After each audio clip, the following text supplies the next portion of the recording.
एक मल की पोटली थी, एक मूत्र की पोटली थी। मैंने 14 दिन से कुछ खाया ही नहीं। कामी व्यक्ति को ज्ञान अच्छा लगता है क्या?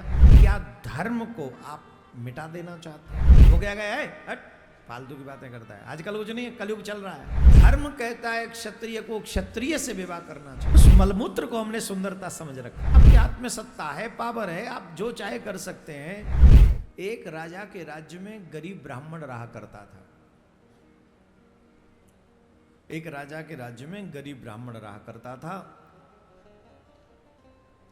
और उस ब्राह्मण की एक पुत्री थी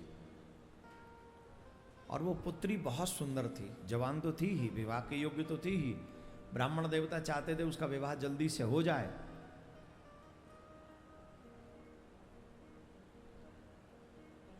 विवाह के योग्य थी, बड़ी सुंदर थी। नगर के कोने में बाहर वन जैसा था, जंगल जैसा था, वहां वो रहते थे ब्राह्मण देवता। तो एक दिन राजा कहीं से भ्रमण करता हुआ आया और राजा भ्रमण करता हुआ आया तो उस समय ब्राह्मण की वो पुत्री बाहर कहीं घर के कार्य से बाहर कार्य कर रही थी।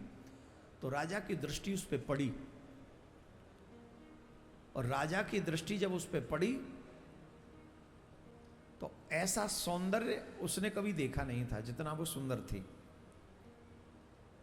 वो ये जानता था कि ब्राह्मण की पुत्री है, धर्म विरुद्ध है, फिर भी वो अपनी वासनाओं के अधीन हो गया और उसने मंत्री से कहा कि इस ब्राह्मण को सभा में बुलाओ।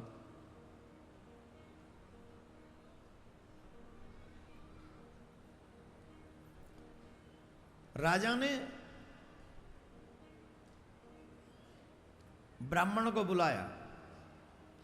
ब्राह्मण पहुंचे, ब्राह्मण देवता ने प्रणाम किया।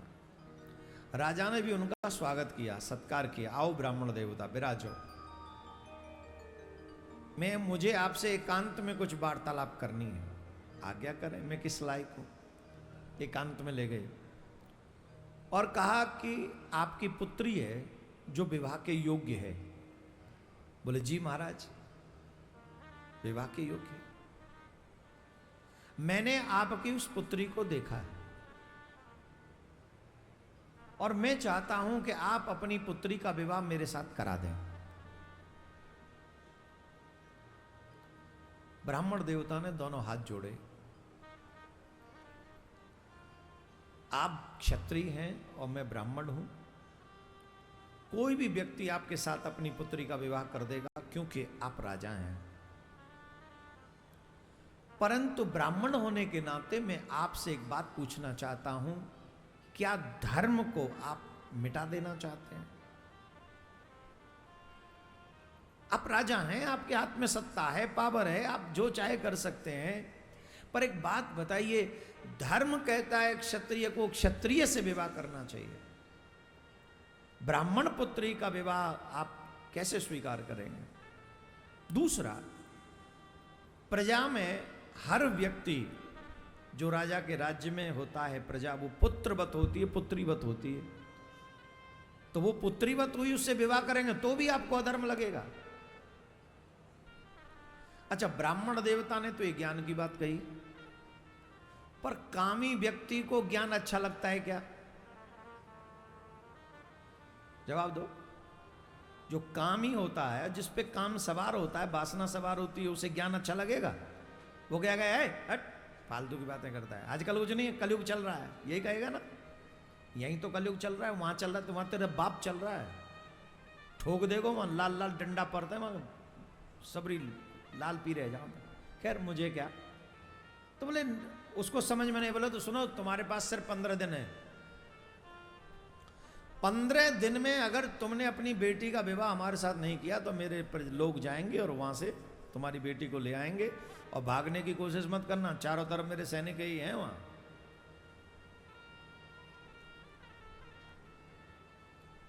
निर्बल ब्राह्मण क्या कर सकता है? रोते हुए कुटिया में आया, बहुत जोर से रो रहे थे। पुत्री ने पूछा, आप रोते क्यों हो? क्या हो गया? आप तो राजा के यहां गए थे, ऐसा क्या हो गया कि आप रो रहे हैं? बोले नहीं पुत्री, मैं तुम्हें नहीं बता सकता। आप बताइए, मुझे नहीं बताएंगे तो किसको बताएंगे? मैं पुत्री हूं आपकी, आप बताइए आज्ञा करिए। कहा राजा तुमसे विवाह करना चाहता है जो अनुचित है। राजा भी नरक में जाएगा और कन्यादान करने पर मैं भी नरक में जाऊंगा, मैं क्या करूं। पुत्री ब्राह्मण की थी, समझदार थी, कोई ना समझ तो थी नहीं। उसने कहा पिताजी 15 दिन दिए हैं ना उसने, उनको जाके कह दो 14वें दिन में आके मिलूंगी उनसे, और उसके बाद वो डिसाइड करें। मैं तैयार हूं विवाह करने के लिए। क्या कह रही, बोले कहो तो ठीक। ब्राह्मण देव गए और राजा से कहा कि 14वें दिन मेरी बेटी आपसे मिलेगी, उसके बाद आप जैसा उचित कर समझेंगे। बोल ठीक है। राजा अपनी फिटनेस पे ध्यान देने लगा, बढ़िया इत्र वित्र फिटकने लगा, बढ़िया रोज सेविंग सूविंग करवाने लगा, खूब दंड कुश्ती करने लगा, जैसे जब वो ब्राह्मण पुत्री देखे तो मोहित वो भी हो जाए जैसे मैं हूं। अपनी फिटनेस पे पूरा ध्यान दे। 14वें दिन शाम के समय ब्राह्मण पुत्री अचानक से महल में प्रवेश करती है। जहां राजा बैठे थे वहां तक पहुंची, और जैसे ही वो पुत्री पहुंची तो राजा उसे पहचान नहीं सका और डर गया। डर गया वो। तुम कौन हो? मुझे पहचाना नहीं?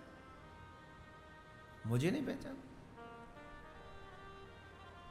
अरे हो कौन? बोले मैं वही हूं जिससे तुम विवाह करना चाहते थे। तुम कैसे हो सकती हो? तुम तो ये नहीं हो। बोले कुछ नहीं, मैं ही हूं, और थोड़ा सा अंतर है। बोले क्या अंतर है? ये अंतर आया कैसे? बोले बहुत इजी था, मैंने 14 दिन से कुछ खाया ही नहीं। 14 दिन से मैंने कुछ खाया नहीं, ऊपर से कुछ ऐसी औषधि भी खा ली जिससे लूज मोशन लग गए, और वो मल की पोटली भी लेके आई। बोली ये लो, मेरी सुंदरता है इसमें। मल की पोटली, आप समझ गए होंगे। मल, एक मल की पोटली थी, एक मूत्र की पोटली थी। बोले इसमें क्या है? बोले ये खोल के देख ले, इसमें मेरी सुंदरता भरी पड़ी है, और अब जैसे कहो विवाह कर लोगे, जब कहोगे विवाह कर लूंगी। बोलो। इतनी दुर्गंध उस मल में से आ रही थी, उस मूत्र में से आ रही थी, और उसकी सुंदरता गायब हो चुकी थी। राजा ने पैर पकड़ लिए, मुझे क्षमा करना कि मेरी बुद्धि भ्रष्ट हो गई और मैं ब्राह्मण पुत्री से विवाह करने निकल गया, ऐसा भाव मेरे मन में आ गया, मुझे क्षमा कर दो, मुझे क्षमा कर दो। तो आज अपने सौंदर्य पर, जवानी पर, धन पर, पद पर, बल पर, ज्ञान पर इतराने वाले सोचें, ये कब तक रहेगा?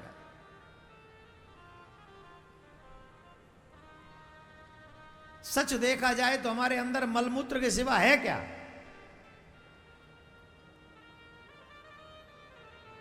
और उस मलमूत्र को हमने सुंदरता समझ रखा है। आप सावधान रहिए, भगवान आपको कुछ भी दे, कुछ भी दे, ज्ञान दे, बल दे, धन दे, पद दे, परिवार दे, जो भी दे, उसे भगवान का प्रसाद समझकर, अभिमान रहित रहकर अपने जीवन का ज्ञापन करें।